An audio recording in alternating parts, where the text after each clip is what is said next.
अस्सलाम वालेकुम वरहमतुल्लाहि वबरकातुहू। आप नमाज़ पढ़ते हैं और फिर घुटनों की तकलीफ़ की शिकायत करते हैं या पेट के बड़ा होने की शिकायत करते हैं, तो फिर आपको अपनी नमाज़ के बारे में सोचना चाहिए।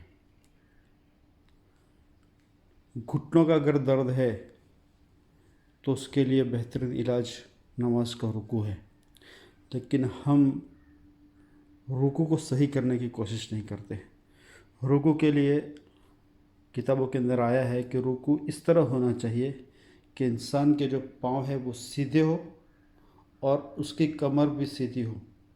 यानी जब वो रुकू करेगा तो उसमें 90 डिग्री का एंगल बनेगा इस तरीके से। ठीक है, हमारे रुकू कैसे होते हैं? या तो ऐसे होते हैं या पाँव पीछे चले जाते हैं और ऐसे होते हैं। इस तरीके से हम रुकू करते हैं, जिससे हमें जो नमाज के ज़रिए से रूहानी फ़ायदा तो पहुंचता ही है, लेकिन जो जिस्मानी फ़ायदा पहुंचना चाहिए वो नहीं पहुंच पाता है। रुकू इंसान को किस तरह करना चाहिए, मैं आपको प्रैक्टिकल के साथ बताता हूँ,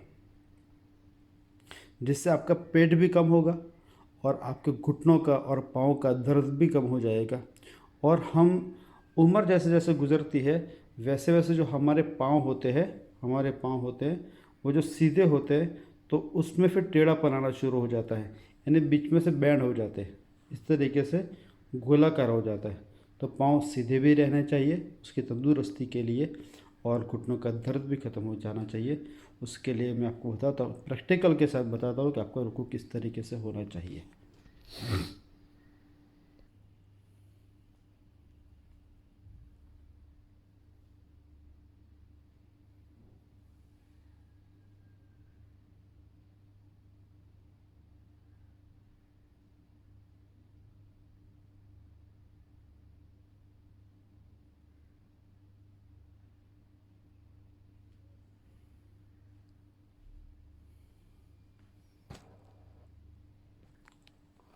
तो आप देख रहे थे जो मैंने पहले रुकू किया, हम नॉर्मल हालत में इस तरीके से रुकू करते हैं, टेढ़ा रुकू करते हैं, लेकिन फिर मैंने पाँव को सीधा किया तो वो पूरा वज़न मेरा पाँव के जो हमारे पंजे हैं, इन पंजों के ऊपर पूरा इस तरीके से वज़न आता है।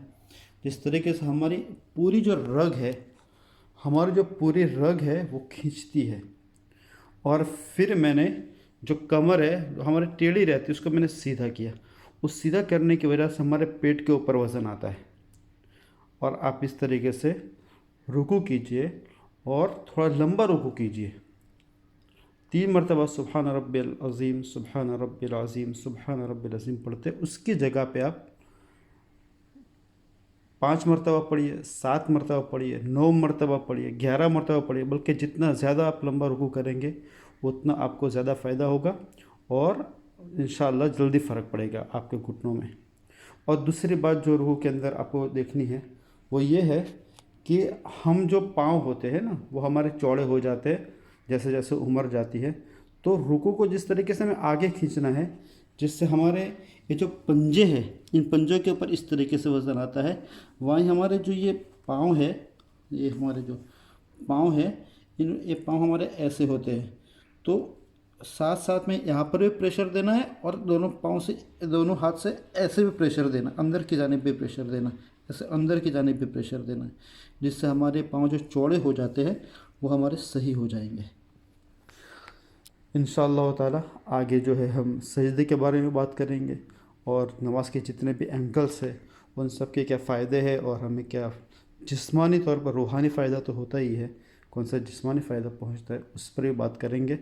आप हमारे साथ किताब हक़ 360 हमारा चैनल है उसके साथ तो जुड़े रहिए और हमारे चैनल को सब्सक्राइब भी कीजिए और ये कीमती बातें आगे फॉरवर्ड भी कीजिए, शेयर भी कीजिए।